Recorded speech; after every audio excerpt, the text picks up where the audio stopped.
Yes bana, ni aje ni zile exclusive interview kutoka Bongo 5 Network. Naitwa Brian Hilary Abraham 255 na leo niko na comedian mkubwa nchini Tanzania na sio mwingine ni wa kumuita Dalo Mjeshi Kikofia. Bwana Mjeshi Kikofia.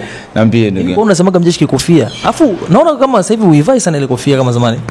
Kofia naivaga sama moja moja, yes. Okay. Yeah. Na of course zamani nilikuwa napenda kuvaa ile tu, sasa hivi napenda kofia nyingi, kwa hiyo unakuta nabadilisha maana navai sometimes misuko kibao kichwani, kwa mambo kishakuwa mengi kuna vitu vinaanza kupungua. Okay. Yeah, ila jina lipo tu. Okay, hongera sana kwa kazi nzuri Ndalo. Asante sana ndugu. Naona makomedian ni wengi sana. Yaani kila mahali makomedian sasa hivi wameibuka ni wengi, lakini ambao wanafanya comedian na kuimba ni wachache. Kwa nini ilikuwa hivyo na hongera sana? Kwanza asante sana, na pili niseme comedian wamekuwa wengi kama unavyosema. Yaani sasa hivi nimefikia stage mtu akiona mama bangu anabuma, hebu ngoja nichekeshe tu. Yaani mtu ashauri kama ndio alternative way kwamba kama vitu vimebuma ajifichie huko bila kujua hata hii comedy pia na yenyewe inahitaji vitu fulani ili uweze kusustain. Okay. Yes, na kwa nini labda tuko wachache ambao tunaimba na kufanya comedy? Na sio kwamba tuko wachache, wapo wengi, ila wanaotambulika kwenye hiyo kitu ni wachache kama walivyosema. Niseme tu labda ni kujituma na kuwa serious kwa kitu ninachokifanya. Unajua kama mimi nafanya comedy, nikisema niimbe afu nifanye masiala sana, watu wanachukulia kama bado masiala. Ila mtu anaona mbona kama ni comedian lakini akiimba tunamuona hata video zake ana invest hela kweli. Yaani vitu vyake kabisa unajua yuko serious. Kwa hiyo nafikiri hicho ndio kitu kinanifanya paka watu wanaweka kwenye list ya watu ambao wanaimba, wanachekesha na wanaimba pia vitu serious. Okay. Yeah. Safi sana Ndaro. Sasa hivi umeingia kwenye muziki na sio kwamba hii ndio nyimbo yako ya kwanza, una nyimbo kadhaa umetoa. Vipi utaji zile trendi kama za kina Diamond, Harmonize, Rayvanny kwenye zile platform? Mbona inaingiaga sana? Ndugu mwandishi unifuatilie. Mbona inaingiaga sana? Mfano kama nimeachia leo, ngoje tu muda sasa. Sema changamoto ni kwenye YouTube. Unajua YouTube yangu mimi? YouTube yangu mimi nimelink kwenye yani kwenye sio kwenye for music. Okay. Haipo for music. Yani ipo yani niseme sini wanahitaji category ya comedy, nimeweka mimi category ya comedy. Okay. Kwa hiyo video haiwezi kuingia trending hata nipige viewers milioni 10 one day. Haingii trending, lakini unakuta napiga viewers wengi sana tu. Ila kwingine tunakimbizana kama kawaida. Kwa hiyo ni setup tu ndogo ambazo bado wanaendelea kuzishughulikia, zikishakaa sawa nafikiri turudi kwenye hali yake. Zamani ilikuwa inaingia trending too fresh. Sasa hivi kama kuna vitu ambavyo viliingiliana inakataa kabisa na kwenda zingua. Kwa mpaka watu wa YouTube waiseti nishaitolea nani comment kila kitu nafikiri nashughulikiwa. Ila kwingine tunakimbizana ambao na kinaumana kabisa. Okay. Hivi Ndaro, kwa the way ambavyo una kipaji cha kuchekesha, ni mtu ambaye ni hata uongeaji wako tu mtu ana feel kucheka. Mimi nataka unipe experience ya ukiwa studio. Yaani uoga inakuwaje yani uko ndani katika kurekodi na nini? Studio cha kwanza mimi nikiwaga studio mara nyingi nakujaga dakika za mwisho na dakika za mimi ndo nahitajika muda huo. Unajua ile kwamba mimi of course mimi nafanya sana, napenda sana kufanya content za comedy. Ikija swala muziki unaingia kama ni part time, unajua ile nishajazwa, oya sikia humu unakaa njoo. Yaani nishajazwa sana mpaka ila kweli hebu ngoja niende. Nikishafika pale kweli nabadilisha mood na kuwa ya kimuziki. Kwa hiyo mimi nikishafika studio, masuala ya comedy huwa nayaacha pale mlangoni kabisa. Naingia kwa ajili ya kazi na kuwa serious, kwa sababu ukiita masiala na mtatoa kitu cha kimasiala hivyo. Yaani unakuwa unaita masiala na producer anaita masiala. Ushanielewa? Mnatoa kitu cha masiala, mashabiki wana masiala, mnaambulia kuvuna masiala. Kwa hiyo ule masiala wote na uachaga mlangoni. Kishaingia mle ndani na act like a musician. Natakiwa nifanye vitu ambavyo wanafanya wana muziki. Natakiwa niwe timamu, nijue ni wazi ni kitu gani ambacho nikikifanya kita make sense, hata kama sio kwa ukubwa, at least watu waone kabisa huyu alizingatia na alikuwa analenga kitu fulani. Okay. Yeah. Vizuri sana Ndaro. Kumekuwa na hizi kauli tunaona kwenye mitandao ya kijamii, panaanzishwa mashindano kwamba huyu anachekesha sana, huyu achekeshi sana. Fulani anajua sana, fulani hajui. Vipi kwa upande wako? Hiyo wewe unaizungumziaje?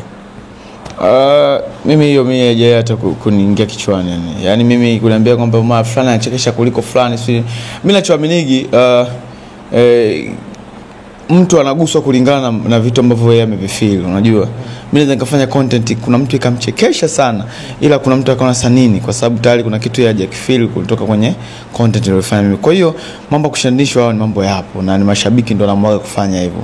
Sidhani kama eti na athari au si labda nione mimi kwa upande wangu si nini, no, nachukua vitu vya kawaida, ila nachoamini mimi mpaka watu wamenifollow basi wananikubali. Cha kwanza ambacho mimi nakitamani sio kumchekesha mtu, ni kupata watu watakao nifuatilia aidha kwa mema au kwa mabaya, kwa kuchekesha, kwa kunungunisha, kwa nini kubwa nipate watu ambao watanifuatilia. Lengo la kila msanii, kila mtu yani kwenye sanaa ni kujulikana na kupata watu ambao watamfuatilia ili waweze kumsupport kwenye kazi zake. Ushanielewa? Ndio maana tunachokifanya, mtu tunatumia mbinu nyingi. Kwa mtu atatumia kuchekesha ili afahamike, kuna mtu atatumia kuimba ili afahamike, kuna mtu atatumia uchoraji, kuna mtu atatumia kucheza mpira ili afahamike. Kwa hiyo lengo ni kufahamika. Yani kesi nishafahamika, kama sikuchekeshi utanisamee brother. Huenda kipaji changu ni kidogo kuliko matatizo yako ulionayo. Najua kuna vitu ambavyo nazungumza na wewe hapa, kuna vitu vinanijia kichwani, kwa sababu Ndaro huyu ambaye tunamuona hapa kuna identity ameiweka, yani kuna upekee fulani umeweka kwamba Ndaro yuko hivi, Ndaro yuko hivi, Ndaro yuko vile. Nije kwenye upande wa mahusiano Ndaro. Hivi kabla ya kuwa na Tunda ulishakuwa na mahusiano na Minali? Ulishakuwa na mahusiano na Minali? Hamna. Minali mwanangu tu, mshikaji wangu sana tu.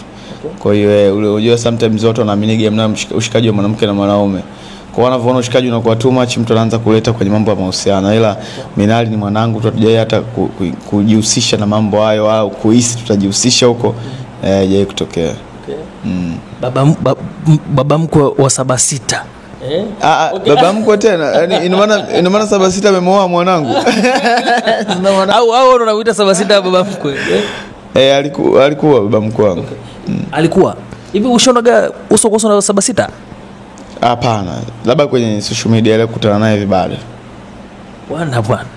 Kaingia upepo kidogo akasema jamani sije kanitokea bwana, au sio? Nilikuwa nasikia story zake tu yani.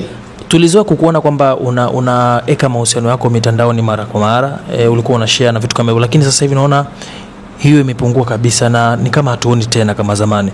Nini kimetokea Ndaro kwa upande wako? Hakuna kilichotokea, ila tu ni sometimes mtu anabadilisha kulingana na mazingira. Kuna muda natamani mahusiano yangu yawe hewani kwa sababu zangu binafsi. Huwezi jua labda nimeamua niweke hivyo kwa sababu ya kuepusha vitu fulani, au nimeamua niweke hivyo kwa sababu nimeamua kubadilisha lifestyle kwa muda huo. Lakini napokuja kutwist lifestyle nikaibadilisha tena, sasa hivi sitaki mahusiano yangu yawe hewani, labda na vipengele vyangu ambavyo vihitaji mahusiano kuingia kati, na badilika tena. Kwa hiyo usitegemee kwamba eti uone mahusiano ni kwamba nibadilisha lifestyle kwa sasa hivi. Kwa hiyo kuna muda wote ushangana urudisha ile tena, ni vitu ambavyo vinawezekana kwa msanii.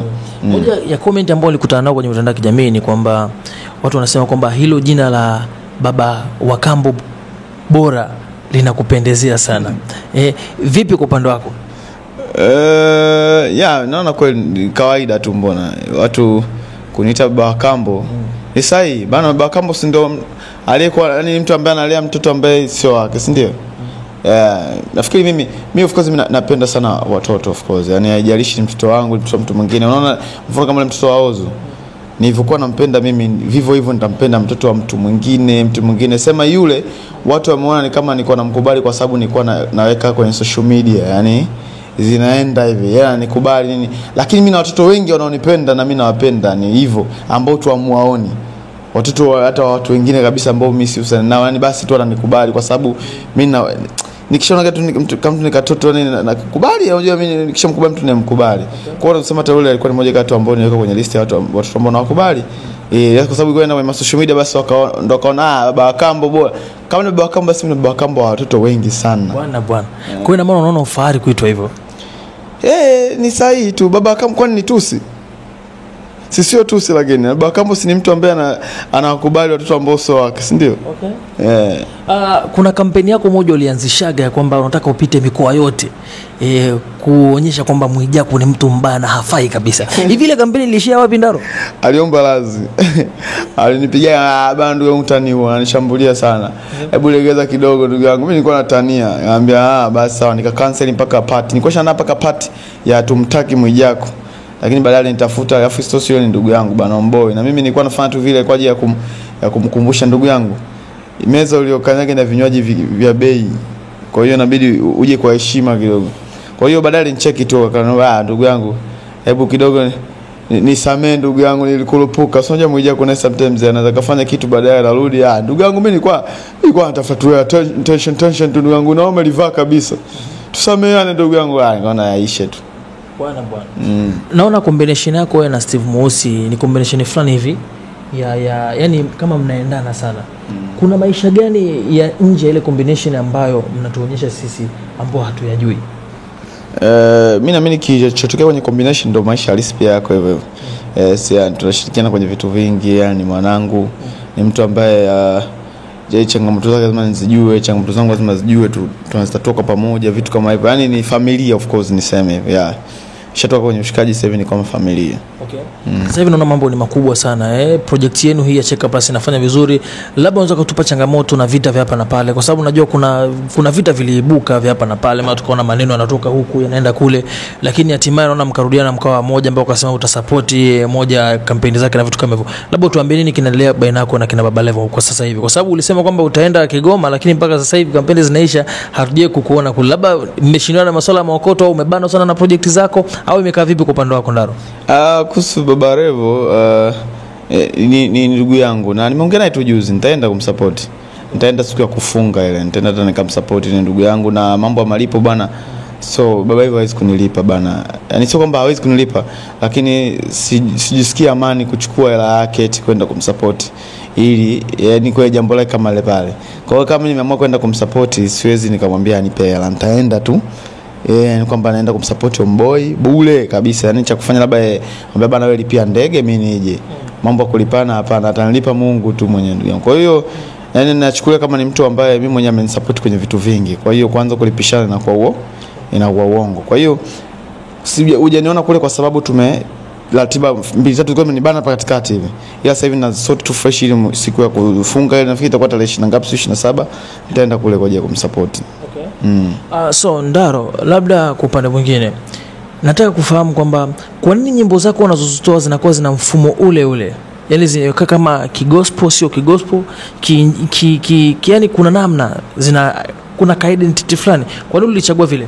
Nyimbo gani nyingine imekaa kama gospel? Yani zimekaa kama vile, yani zimekaa, yani kuna namna, sio kama unanipata vizuri hapo Ndaro? Amna, zinabadilikaga bana. Mfano kama mwisho nitoaga nyimbo ile na Kontawa nimpe nini, mbona imekaa kabisa Bongo Flava. Yaje nikatoaga nyimbo haupendwi, nikaja nimetoa hii hapa, nitoa nyimbo inaitwa Zamani. Yani nyimbo ambazo tofauti kabisa. Ni nyimbo ambayo imekaa kigospel ni hii ambayo ya mwa sasa nimeshaimba Bongo Flava sana, inabidi sasa nianze kukemea. Nikaja na vitoto vya 2000 vitoto vya 2000 hivi. Kwa nini ukaamua kutengeneza idea ya vitoto vya 2000? Nini kikubwa ulikiona?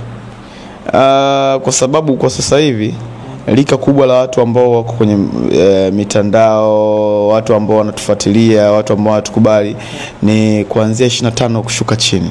Naposema ni 25 kushuka chini tayari hivyo ni vitoto vya 2000 kwa sababu hii ni 2025. Unaelewa? Asa 25 kushuka chini tayari vyote hivyo ni vitoto vya 2000. Nikaona kuna haja na kuwapa anthem yao, yani nyimbo yao ambayo itawahusu wao kama wao na feel proud. Wanasaulika sana jamani. Kila siku tutakuwa tunaambia wazee, unajua mtu kuanzia 1999 kushuka chini au tayari ni wazee, yani washafikia umri wa kutoa laana. Mtu kama amezaliwa 1999 kushuka chini yani utakiwi hata kukaa vibaya kwa sababu ushafikia vigezo vya kutoa laana kabisa. Kwa hiyo nikaona kuna haja kuwaimbia watoto kuanzia 2000 na kuendelea na wenyewe waburudike. Hawa wazee watusubiri kwanza. Yes, na ilikuwa ni idea, nafikiri chanzo cha idea ilikuwa ni msanii ambaye nimefanya naye zaidi ndo aliniambia bana kuna idea fulani hivi na hivi na hivi zaidi yani ya vitu 2000 nini.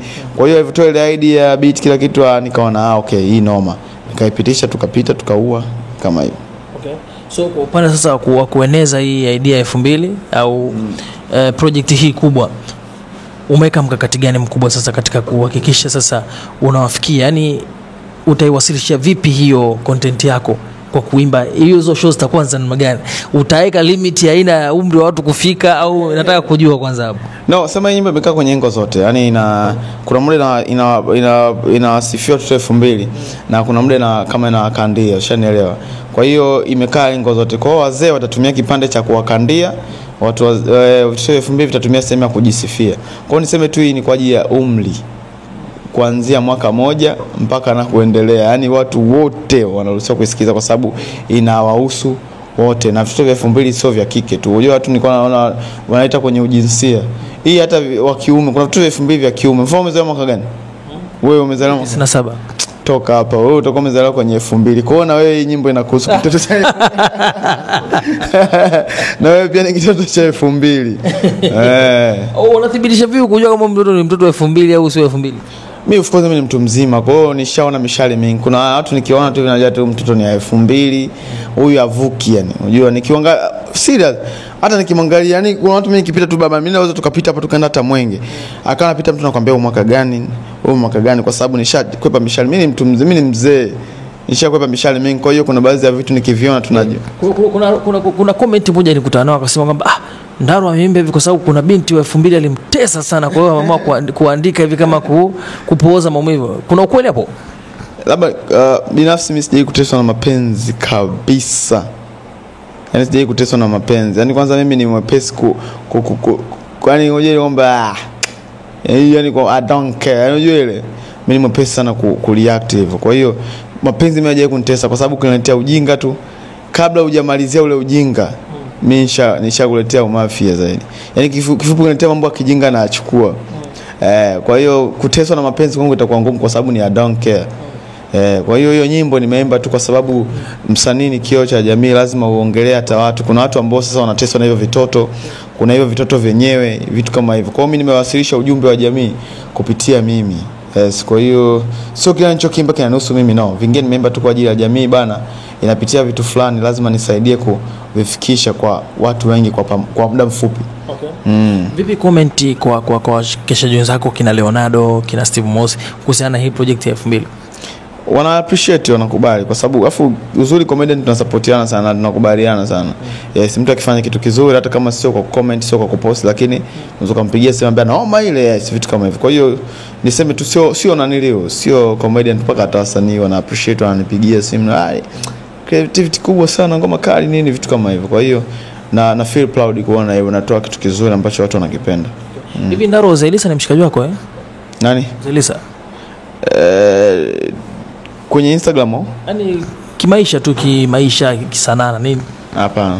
Kabisa. Hapana. Ila kwenye Instagram ni washikaji. Mnachatigi Instagram? Sio kuchat, yani tumefuriana tu ile kwamba commentiana nini vitu kama hivyo, ila hatuna ushikaji. Okay. Labda kitu ambacho nilikuwa nataka kusikia kutoka kwako. Ni nini upendi kwa mastaa? Nini sipendi kwa mastaa? Kwa kweli mimi hamna ambacho sikipendi kwa sababu wanachokifanya ndio ustaa wenyewe. Okay. Wanachokifanya ndio ustaa wenyewe. Vipi wanao fake maisha? Kufiki maisha hapo ndio mieusho. Sasa kwenye kufiki maisha hapo ndo changamoto kwa sababu unatengeneza mazingira ya kutusaidiwa sasa. Unajua kufiki maisha hapo ni tatizo hilo lishakuwa na ni sugu. Haliwezi kupata changamoto solution leo wala kesho. Ila sidhani kama wasanii wengi wana fake maisha. Hata kama wana fake maisha ni wachache sana. Wengi wanaishi kwenye uhalisia bana. Mtu labda let's say mfano labda kama nani ambao unahisi ana fake maisha afu nikueleze. Mimi nimekuuliza kwa upande wako. Mpaka unauliza maana kuna mtu umehisi ana fake maisha, unahisi nani ana fake maisha? Unaona mitandaoni huko. Unaona? Kama nani ulimwona? Mimi nataka kwa upande wako. No, wewe niambie uliyemwona afu mimi nikufafanulie. Uliyehisi ana fake maisha. Mimi nataka nisikie comment yako wewe. Umeona kumbe na wewe ujui. yani waandishi wa habari kazi yao mnakaaga mnatengeneza tu mazingira ila watakuwa na fake maisha tayari shakuwa habari, mnailazimisha hiyo habari. Ukweli sio kwamba wana fake maisha. Na hata kama wana fake maisha sio hivyo. Yani kuna uhalisia fulani unakuwepo pale. Yes, yani kuna vitu ambavyo vinaendana kabisa, ila kuna vitu vingine ni mambo kujiblend tu, addition, vitu kama hivyo, kelele, mambwembwe. Mtu labda ameamua kufanya kitu makelele, wewe unasema ana fake. No, sio kufake. Kwa mtu anaweza kamwa ngwani kodi malenji hata 6 nifanye makelele. Kumbe lengo lake ni afanye makelele, wewe unahisi kwamba anaji nini? Ana fake. Sio kufake, lengo lilikuwa ni makelele na makelele yamefanyika. Sasa amefake nini? Kufeki ni kwamba ulisema unafanya makelele na hujafanya, ndio ulikuwa na fake utafanya makelele. Okay. Mtu kasema anachukua mandinga au anachukua mahela hapa nikayaposti kwenye mtandao. Lengo lake ilikuwa ni kuposti mahela. Akishayaposti tayari hajafeki, amefanikisha alichokitaka. Kufeki ni kwamba umeahidi utafanya hivi afu unafanya tofauti na ulivyoahidi. Okay. wewe unatajwa kwamba uko kwenye piki, yani watoto 2000 na piki, lakini pamoja na chakacha ya msanii Pipi Jojo. Vipi kwa upande wako? Pipi Jojo ni mdogo lakini anafanya muziki, lakini wewe ni kaka, lakini pia unaweza ukasimama pia kama mwalimu kwa sababu una experience ya mambo mengi katika masuala haya ya ustaa na sanaa kwa ujumla. Nini kauli yako kwa Pipi Jojo? Pipi Jojo kwanza yule msanii wa nani yule Chief Godlove. Kanajua kuimba cha kwanza. Mimi kwanza Pipi Jojo mimi nimeanza kumfuatilia kabla hata ya yule nani yule Chief Godlove hajamchukua. Unajua sometimes unamfuatilia tu mtu akini. Sasa Chief Godlove hajamchukua kwa sababu dogo kaulizwa akasema kwamba Chief Godlove ni babake. Si babake wa kambo, yani kama mimi tu yani.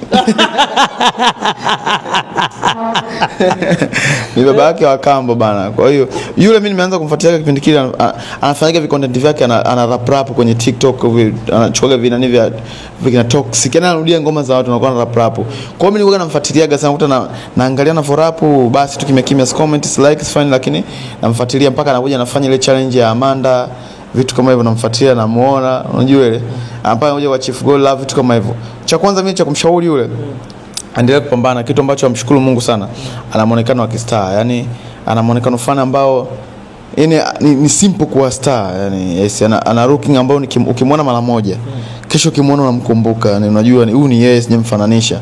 Unajua changamoto ambao unapitia hata wasanii wengi, unakuta kuna we looking yako unafanana na watu wengi. Unajua kuna watu wanafananaga.